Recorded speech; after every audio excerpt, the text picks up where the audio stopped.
সপ্তম এবং অষ্টম ম্যাচের প্রেডিকশন নিয়ে। আজকে সপ্তম ম্যাচটি সকাল 7টায় শুরু হবে। হাইতি বনাম স্কটল্যান্ড এবং সকাল 10টায় অস্ট্রেলিয়া বনাম তুর্কি।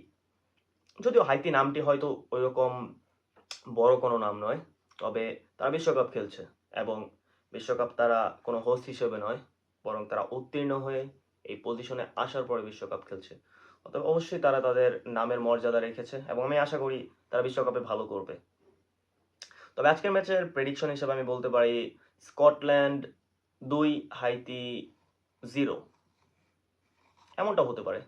এবং অস্ট্রেলিয়া তুর্কি, এটা একটু সারপ্রাইজিং কল হতে পারে।